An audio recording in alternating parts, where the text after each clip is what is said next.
Halo teman-teman, welcome back to Bongkar Bro. Balik lagi nih sama gue Besen. Seperti yang kita lihat di judul nih, hari ini gue bakalan nge-review satu buah produk dari Infinite Space, satu brand lokal Indonesia yang menjual produk-produk knock-off Apple nih. Mulai dari TWS dan headphone-nya yang mirip AirPods, sampai ke smartwatch-nya yang mirip sama Apple Watch. Tapi kalau ngomongin barang tiruan, biasanya tuh selalu kelihatan ya, sekilas tuh kerasa aja gitu bedanya dengan barang yang original. Nah, lain cerita dengan si seri Infinite Watch terbaru, seri 7, yang mana ini gue lihat dia beneran mirip banget dengan barang aslinya. Kira-kira seperti apa kualitasnya? Kita langsung masuk aja ke video ini.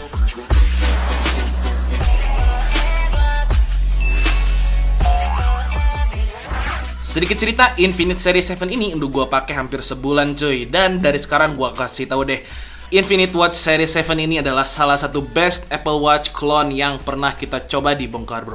Kita lihat dulu deh dalamnya ada apa aja. Langsung kelihatan ya kalau dari packagingnya pun ini bentukannya beda daripada yang Infinite Watch lama. Kalau yang Watch Series 7 ini udah lebih mirip sama dengan packagingnya Apple Watch yang panjang gitu. Bahkan buat ngebuka packagingnya sendiri ini udah pakai peeling system yang mirip. Setelah kalian buka, di dalamnya langsung kelihatan ya ada instruksi singkat untuk mendownload aplikasi dan manual melalui QR Code. Kemudian untuk di dalam kotaknya sendiri, ini ada lagi nih selembar kertas berisi QR Code yang sama. Terus dapat Infinite Watch Series 7-nya, silicone strap-nya, dan tentu dapat juga wireless charging pad-nya. Oh ya, untuk setiap pembelian juga kalian akan mendapatkan protective kit dan juga smart band senilai 200 ribuan, plus dapat juga kartu garansi nih yang berlaku selama 6 bulan. Meskipun kalau gue baca-baca sih untuk penggantian klaimnya nih ada biaya charging ya. Cuma gue juga nggak tahu deh untuk sistem atau mekanisme klaimnya seperti apa. Nah, kalau ngomongin harga, Infinite Watch 7 yang dulu pernah kita review itu tuh dibanderol di 649 ribuan. Yang ini agak sedikit lebih mahal nih, di sekitar 849 ribuan. Buat yang penasaran, langsung aja cek websitenya di infinitespace.id, atau untuk linknya nanti kita akan sertakan di deskripsi. Kita masuk ke form factor-nya dulu deh. Soal build and design gue nggak terlalu bahas banyak ya di sini karena ini tuh plek-plekan mirip sama Apple Watch yang seri 7. Dan seperti yang teman-teman lihat, ini tuh meskipun harganya di sekitar 850 ribuan, which is 9 kali lebih murah, tapi secara looks ini nggak kelihatan kalah. Untuk bobot totalnya di sekitar 54 gram dan dimensinya ini tuh di sekitar 45 mili. Housing bodinya pakai bahan aluminium keramik, kemudian di bagian kanan ada digital crown yang beneran bisa diputar dan ditekan, plus ada satu tombol power on off untuk displaynya. Kalau ke bagian kiri ada satu lubang speaker doang, kemudian di belakangnya ada sensor untuk monitoring kesehatannya. Oh ya, untuk seri 7 ini juga udah certified IP68 ya, jadi bakalan aman kalau kebasahan. Meskipun nggak tahu kenapa dari Infinite sendiri sih direkomeninnya nggak buat dipakai berenang dan mandi air panas sih, biar lebih awet gitu dibilangnya. Dan yang gue suka dari smartwatch ini adalah adanya sistem pengaman untuk si strapnya. Jadi di bagian belakang ini ada satu pin untuk mengunci strapnya yang bikin lebih aman selama pemakaian. Meskipun sayang dari pengalaman gue agak susah ya untuk buka pinnya ini, apalagi kalau kita baru potong kuku gitu. Sementara kalau ngomongin strapnya sih masih sama-sama aja ya, dia berbahan dasar dari silikon rubber gitu, cukup fleksibel tapi nggak yang terlalu kelihatan murahan juga, dan yang gue suka adalah cukup nyaman dipakai, tidak menyebabkan iritasi di kulit gue yang cukup sensitif. Terlepas dari itu, menurut gue satu hal yang menarik dan istimewa adalah dari layarnya nih cuy. Jadi biasanya kan kalau clone Apple Watch tuh ukuran rasio ke body dialnya pasti nggak simetris ya. Either jidatnya kelihatan lebih tebel atau dagunya kelihatan lebih tebel. Tapi di seri 7 ini rasionya tuh kelihatan lebih seimbang, jadi kelihatan lebih sleek, lebih cakep aja. Tapi ya namanya barang clone tentu tetap bakal di bawah kualitas aslinya ya. Yang mana untuk layarnya ini dia sudah curved 2.5D, namun belum AMOLED, masih pakai Full HD IPS berukuran 1,95 inch. Resolusinya di 428 x 518 pixel. Jadi meskipun dia belum AMOLED, di mata gua sih cukup terasa tajam dan nyaman ya. Tapi tetap masih di bawah kualitas layar AMOLED. Selain itu untuk reproduksi warnanya juga cukup baik ya, mulai dari warna merah, hijau, kuning, ini kerasa banget jelas gitu. Dan untuk kecerahan layarnya juga cukup baik. Jadi meskipun di full brightness sekalipun dia belum bisa ngalahin terik matahari, tapi di indoor tuh gue selalu settingnya di brightness yang paling rendah, karena ditambahin 1 poin aja tuh udah kerasa terlalu terang untuk mata gue. Kemudian fitur lain yang gue suka juga nih dari Infinite Series 7 ini, dia udah support untuk raise to wake, passcode, bedside lamp mode, dan always on display. Ya, betul. Infinite Watch Series 7 ini udah support untuk always on display.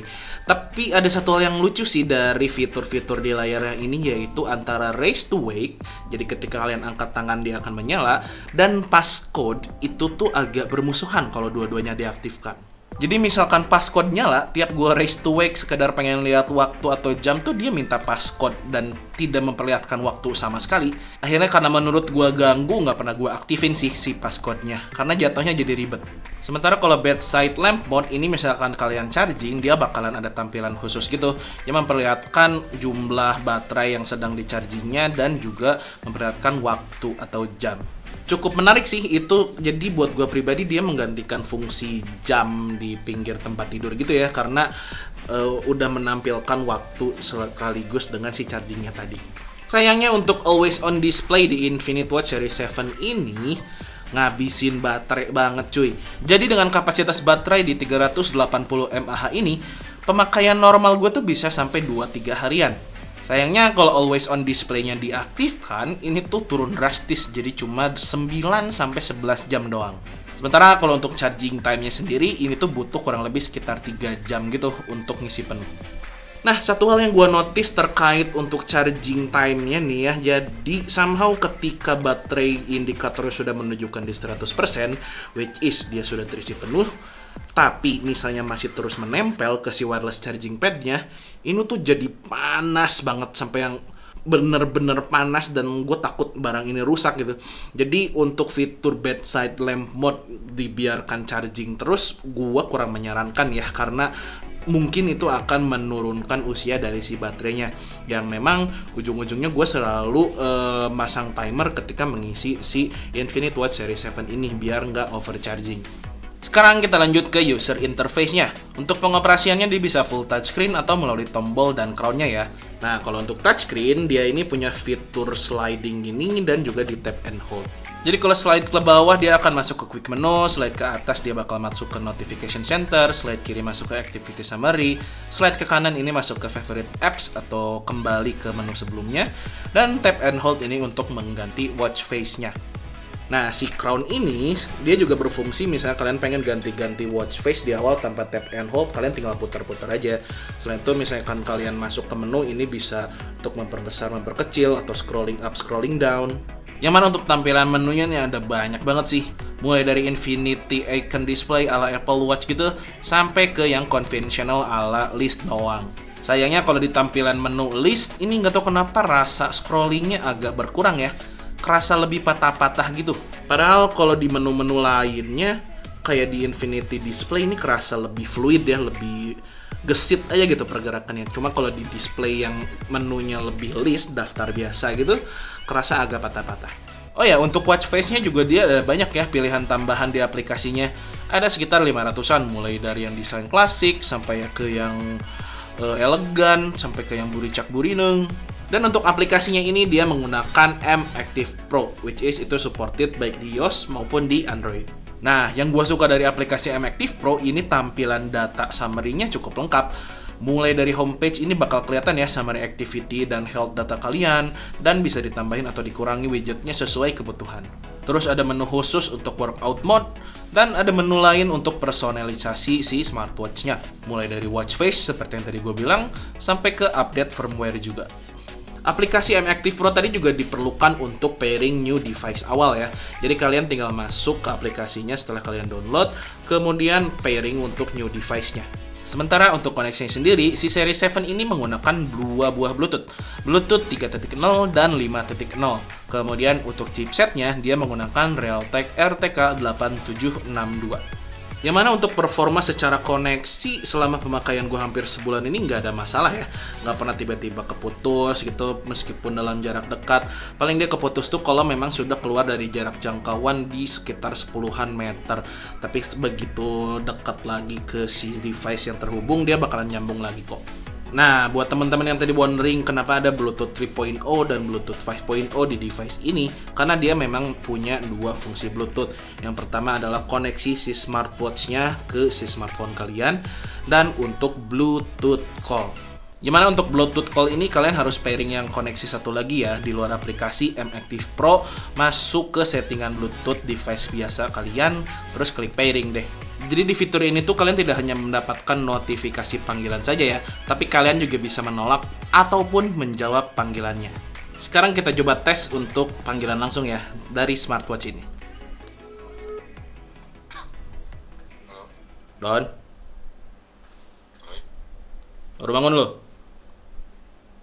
Waduh, parah. Ini ditonton jutaan umat nih di video Infinite Watch. Ini gue lagi tes teleponan, gimana suara gue? Oh, kirain. Coba ngomong lagi. Cek 12, cek 12. Masih kerasa sih pakai apa? Maksudnya bukan pakai HP langsung. Tapi bagus kok, clear. Jelas. Iya, cukup clear ya. Iya, suara lu juga lumayan kedengeran jelas. Nggak kayak yang dulu-dulu. Lumayan kepake lah nih. Ini kalau gue lebih dekat sekarang gimana suaranya? Cek 12. Pecah. Terlalu dekat ya. Jadi emang segini enaknya jaraknya ya. Nah, ini pas. Oke.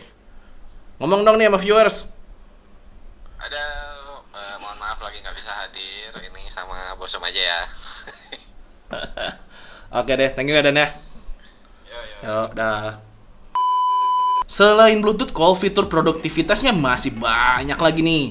Mulai dari weather app, music and camera control, voice command, dan find my iPhone. Meskipun itu tetap harus nyambung ke HP sih. Terus ada juga alarm, stopwatch, timer, center, kalkulator, dan juga push notification. Yang mana akhirnya untuk notifikasi di Infinite Watch produk support untuk WhatsApp Business. Yeay. Karena sebelum-sebelumnya dari yang pernah kita coba tuh nggak pernah ada ya produk-produk Infinite yang support WhatsApp Business. Paling yang WhatsApp biasa aja. Cuma kalau nggak salah di minggu ketiga pemakaian tuh ada firmware update diminta di aplikasinya.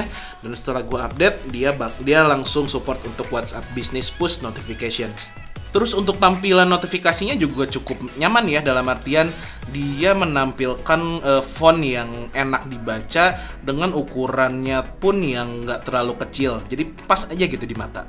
Selain itu, kalau gue baca di spesifikasinya, si Infinite Watch Series 7 ini sih katanya punya NFC untuk menggantikan RF card atau TF card, apa sih namanya, yang buat ngebuka akses pintu gitu. Cuma sayangnya gue sendiri belum pernah nyobain sih ya. Kalau teman-teman ada pengalaman mengenai fitur NFC di smartwatch ini, boleh dong sharing di kolom komentar. Nah, fitur baru yang lain dimiliki oleh si Series 7 ini adalah adanya digital payment dan digital business card. Meskipun masih terbatas sih pilihan aplikasinya. Nah, kalau untuk health and fitness-nya juga udah cukup lumayan. Untuk workout ada sekitar 12 mode, mulai dari jogging, kemudian lari, hiking, sampai ke yoga. Terus untuk health monitoringnya ada steps and calorie counter, sleep monitor, heart rate monitor, SpO2, blood pressure, EKG, dan juga siklus menstruasi. Dan di sini lihat terlihat jelas antara barang original dan barang clone. Jadi untuk fitur-fitur kesehatan dan workout-nya itu hasil yang ditampilkan oleh dia tuh kurang akurat sih. Jadi misalkan dipakai workout atau jalan, jogging, ini jumlah stepsnya kadang lebih banyak atau lebih sedikit. Terus sleep monitornya juga kurang akurat sih, ngukur waktu kita tidur dan bangunnya. Dan untuk tekanan darah juga dinilai seringkali lebih rendah. Sampai-sampai gue mikir ini gue orang mau mati atau enggak ya, karena tekanan darah waktu itu adalah 117/50.